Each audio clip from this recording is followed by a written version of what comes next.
I'm not exactly sure what book I'm going to start with. He's in the worst situationship of all time. Guys, my name is Caitlin, and for today's video, I'm going to be reading Russian Lit.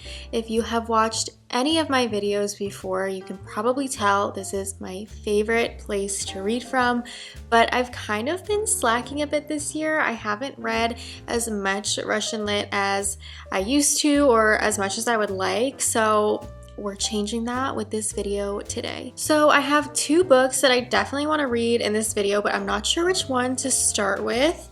I have Revenge by Vladimir Nabokov. It's this cutie little Penguin Archives edition. This is a collection of 13 short stories, I believe. I thought this would be a good pick just because it is pretty short and I'm just in the mood to read something short. The only thing I've read by Nabokov is I'm reading a textbook by him right now. It's his lectures on Russian literature, and I'm just not ready to read Lolita yet, but I thought this would be a good short intro to his fictional work. It does seem a little fantasy though, so I think this will be an interesting pick. I haven't read too much 20th century lit. I'm very much in the 19th century, which that's not surprising. So the other book that I have that I'm gonna read in this video is Humiliated and Insulted by Dostoevsky. I actually just started this. I made it through 4 chapters, but I might want something a bit shorter to start with. I don't know. This is Dostoevsky's first actual novel. It was written and published right after The Village of Stepanchikovo, which is the last Dostoevsky I read. So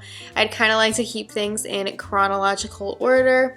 But this is not one of Dostoevsky's great works. I heard it's very plot-driven, but there's not a ton of reviews on this book, so I'm curious to see what I'm gonna think of it, and I feel like there will be a lot of foundational ideas and a lot of groundwork in here that's more developed in his later novels, so I'm interested to kind of like dig into this and see what's going on. I'm not exactly sure what book I'm going to start with. Part of me just wants to get the big one out of the way. Part of me just wants to read something little and short, and then I'll probably pick a third book to read because I don't know, I just like making reading videos with 3 books. 2 seems too short, 4 just seems unmanageable, so we'll see what else I pick, but I'm definitely going to read these 2. With all that being said, let's just get into the video.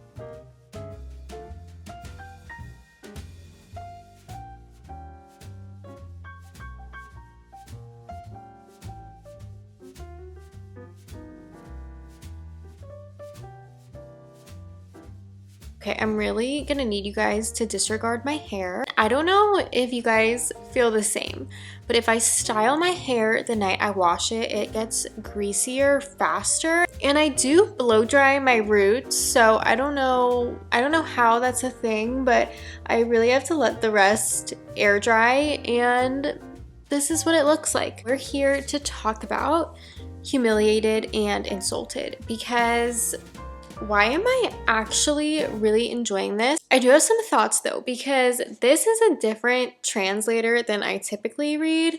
This is, I'm gonna butcher it. This is Ignat Avci, and I typically read the Richard Pavir and Larissa Volkovensky, I think I pronounced that right, translations. They don't have a translation of this story though. I think this is like the only edition that's in print of this story currently. When I first started reading it, I was like, this feels a bit different. It feels a bit different than what I'm used to, but not necessarily in a bad way. I feel like this is easier to read than some of Dostoevsky's other stories, and I don't really think it's due to timeline because I just read The Village of Stepanchikovo. I'm not sure who translated that one though. That one, I believe it's a Penguin Classics, felt more true to what I'm used to when I read Dostoevsky. This one seems a bit easier. I'm not sure if that goes for all of these editions. I don't even know what this is. This is an Alma Classics, but I'm actually really enjoying this, and I didn't think I would because there's kind of a love story going on. We have our narrator whose name is Vanya, and he's kind of watching everything happen around him. Like, he's involved in the story, but as of now, he's not the main focus. The main focus is between his childhood best friend, Natasha, and her dad's pretty much enemy now, his son, the prince, Alyosha. So Alyosha and Natasha are in love. They want to get married, but Alyosha is just very flighty. He's very charming. He kind of reminds me of Vronsky from Anna Karenina. He always spins a story in a way where people feel bad for him or admire him when he's not it. She should not be with him. And Vanya is kind of roped into their story because he's in love with Natasha and she confides everything in him. And because she confides in him, Alyosha starts confiding in him, and it's just a whole mess. So that's like a big part of our storyline right now. We also have something weird happening. It's obviously all going to connect, but I'm not sure how. So at the beginning of the book, Vanya is observing this really old man and his dog, who is also really old, and they literally both die. When the old man dies, Vanya is actually trying to help him get home. So Vanya is with him in those last moments, and then I think this is so funny. Vanya is also looking for a new apartment, and as soon as this old man dies, he goes and moves in to the old man's apartment. Like, what? Why is that your first thought after literally witnessing this man die in your arms? Like, oh yeah, I'm just gonna go move into his now vacant apartment. Anyway, so I'm like a decent amount into this story. I'm a little over a third in. I'm on page 120 and there's 356 pages. But I'm happy to say I really am enjoying this so far, and I didn't think I would because at the beginning, Natasha and Alyosha's romantic dynamic really reminded me of the couple in The Idiot, and I hate them. I actually hate that couple so much. The Idiot is my least favorite Dostoevsky just because of how horrible everyone is in that book, and like I know that's part of the point, but I don't care. I don't like The Idiot. Natasha is starting to grow on me, and I really like Vanya. I'm interested to see how these two plot lines convert. That is my update. I'm gonna go read probably a bunch before bedtime, I guess. What else is there to do tonight other than read?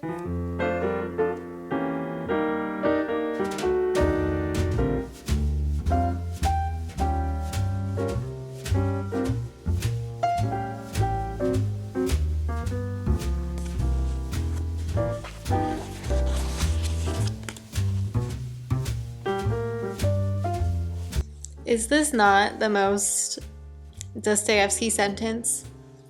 But as soon as I came back in, my head began to spin and I collapsed in the middle of the floor. I don't know what is with this man and delirium, but it's just so random and funny to be constantly writing about these characters who are sick, delirious, and just unwell. Like, I don't know why this is a stereotypical character. I just finished part 2 of Humiliated and Insulted. I think I'm almost halfway through this book. I'm on page 171 and I think I know how things are connected, although I'm not sure. I'm wondering if there's going to be some kind of a twist.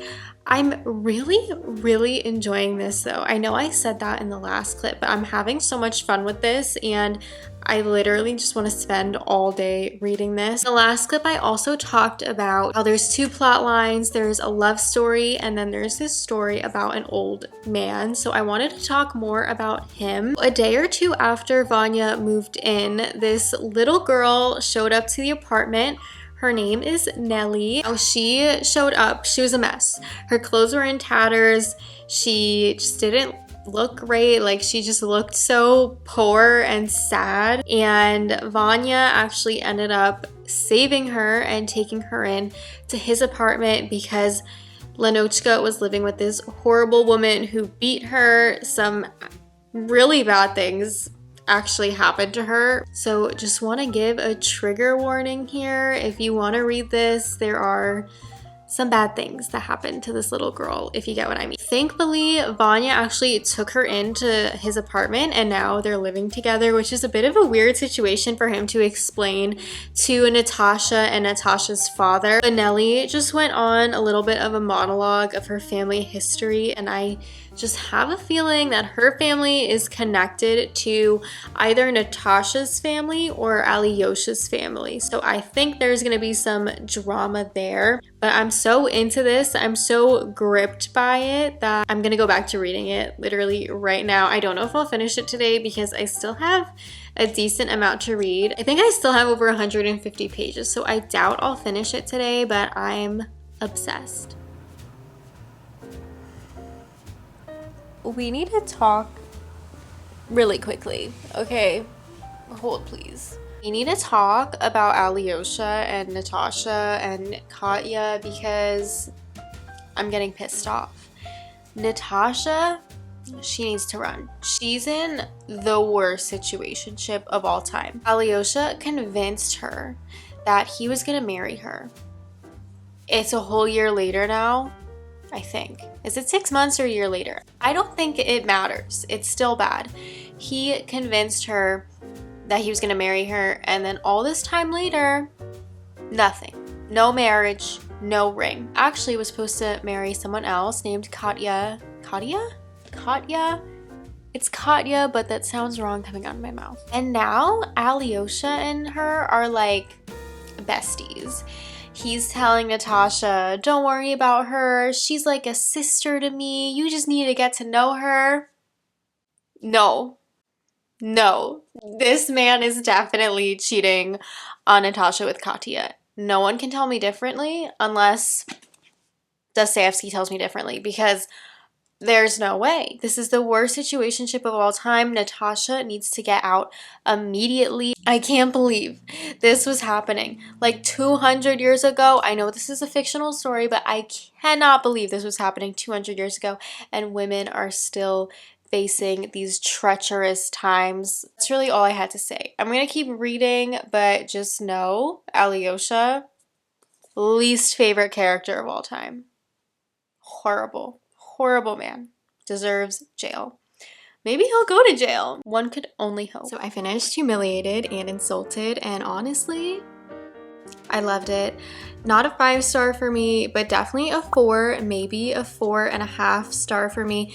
And I'm kind of surprised because when I started reading this, it reminded me a lot of The Idiot by Dostoevsky. And even as I kept reading it, there are a lot of parallels between the characters. Natasha really reminded me of Stasia in The Idiot, but she also reminded me of Sonia in some ways from Crime and Punishment. And Alyosha actually reminded me of a weird cross between Prince Mishkin and Rogozin from The Idiot. It was just kind of cool to see Dostoevsky kind of write early or ish versions of some of his most well-known characters. This also is kind of inspired by Dostoevsky's life in a way. In real life, he had a similar dynamic to him being Vanya and another woman being Natasha, where he was just so in love with her and she didn't really reciprocate the feelings, and then she eventually promised to marry him. It was kind of cool to read this, like knowing that information,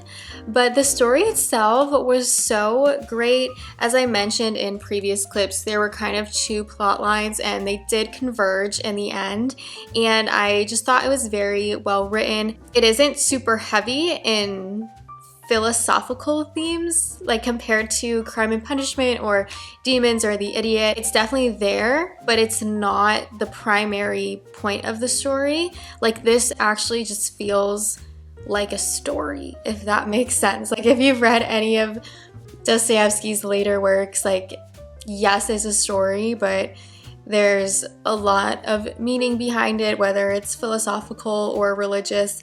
This, it had bits and pieces of those themes in my opinion, but it didn't overshadow the story itself, which is why I think I really liked this. It didn't feel super heavy. I wasn't getting burnt out. I wasn't trying to absorb every piece of information, every little quote. Like, I was just enjoying the story. I would actually recommend this if you want to get into Dostoevsky, or if you want to read something by him but not the Brothers Karamazov or Demons, something a bit later of his. And it also sets a great foundation if you haven't read those bigger works yet, but you want to read them in the future. I'm kind of torn on what to read next. So I am leaving today. I'm going to Rhode Island for about a week. A little over a week. I might bring some Tolstoy short stories, but honestly, I just flipped through this and I don't really want to read any. And then I pulled this one, but it's not Russian lit, it's Polish lit, and it's The Star Diaries by Stanislaw Lem. This could be fun just because it's sci-fi. It seems a little fantastical, space adventure with robots and I think aliens.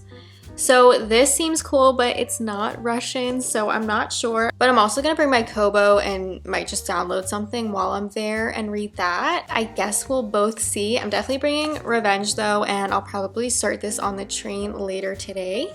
So that's my update for now, and I'll catch you guys later.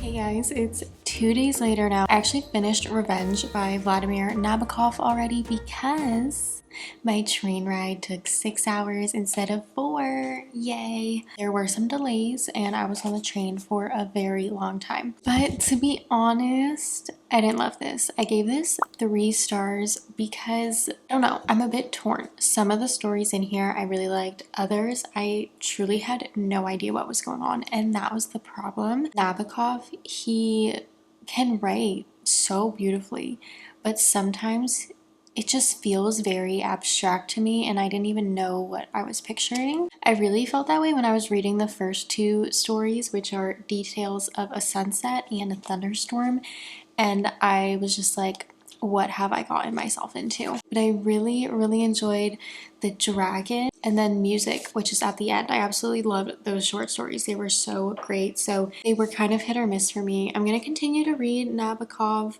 I thought this would be a good introduction. Not sure if that's true or not, but yeah, I gave this 3 stars. Didn't love it. Now, the next thing I'm gonna read is definitely a bit odd.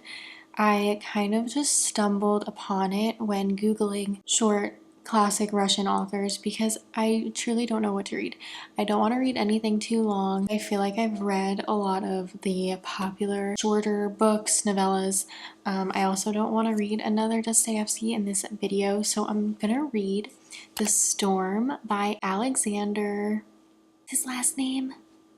Hold please. By Alexander Ostrovsky. Ostrovsky is a playwright. He was very popular in the 19th century, although I really haven't heard of him unless I've like skimmed his name and it didn't click. But I'm gonna read The Storm by him, and guys, I lost my Kobo and this is the only physical book I brought, so I'm either gonna try and steal my boyfriend's Kindle or have to read on my laptop, which I don't really want to do, but it is what it is. This is what it's come to. No idea what this is about.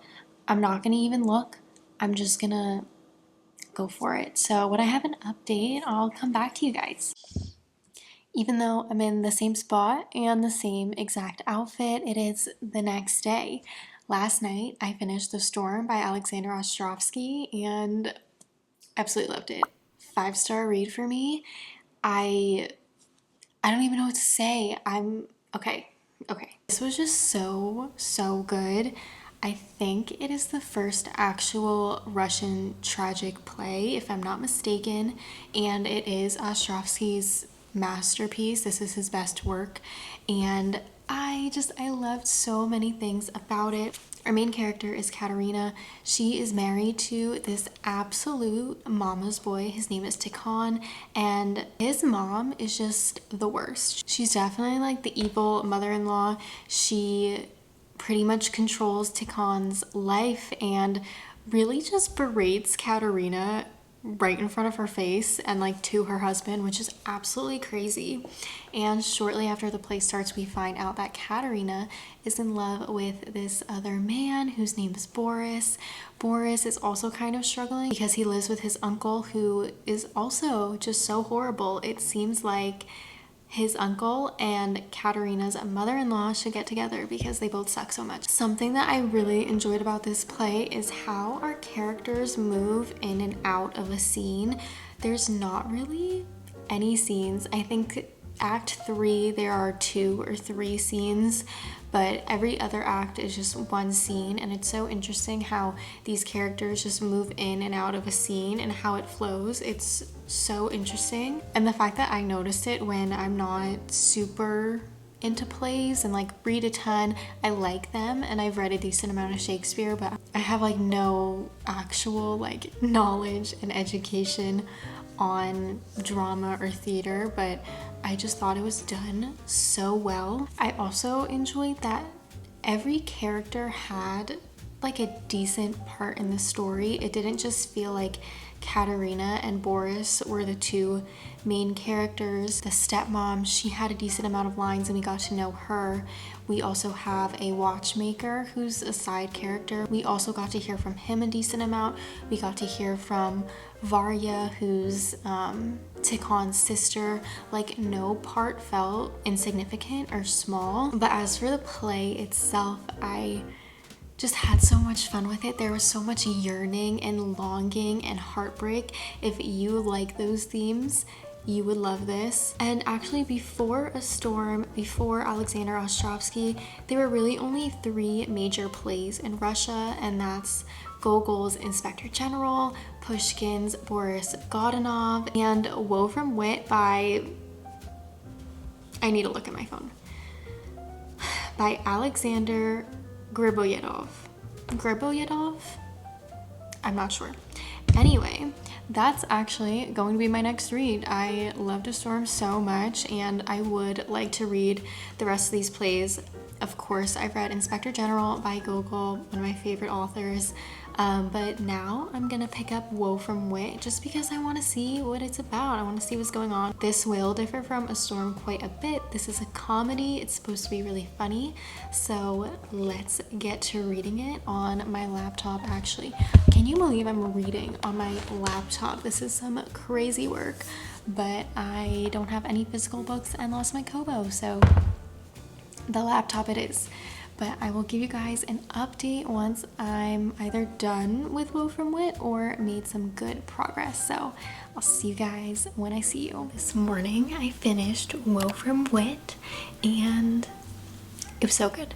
So Woe from Wit is actually a comedy, unlike The Storm, which is a tragedy. What makes Woe from Wit such a timeless classic is its humor, and then it really revolves around this generational gap between 2 characters. Our main character is Alexander Chatsky. He comes back to Moscow after being abroad for a while, and he notices how all the people he left behind have changed. We have a little bit of a love story between Chatsky and Sophia, and then there's that generational conflict between Chatsky and Sophia's father, Famusov. We have a ton of humor in here. One example is Famusov throws this small gathering, and very quickly gossip spreads that Chatsky is actually insane and he was in jail, he was in the mental hospital, which absolutely isn't true, but it gets to the point where Chatsky almost believes he's mad as well, which is just so funny. There's a ton of social and political context in here as well. If you get this edition, which I think is like the most recent printed version, I would really encourage you to read the introduction because it explains a lot of background information. Woe from Wit is actually really cool too because so many authors allude to it or reference it in their works. Pushkin's Eugene Onegin is a prime example of this. I couldn't believe how much he actually took from Woe from Wit because the love story is pretty much identical, and some of the names in his play match in Woe from Wit. Also, in Dostoevsky's Village of Stepanchikovo, we have a character named Foma Fomich, and I was so surprised to see there was a character with the same name in Wolfram Wit, but Dostoevsky uses Foma Fomich as an exaggerated character of Famusov, so a little bit of a difference there. I just thought it was so cool to make those connections. It's the reason why I love Russian Lit and classics, and if you also read a ton of Russian Lit, this is a must read for sure. Also, sorry about my voice in this clip. I'm getting sick and kind of losing my voice, but that's gonna be it for this video. Thank you so much for watching. I really enjoyed making this one. I had so much fun, so let me know in the comments if you'd like me to do another one, and I'll see you in the next one. Bye!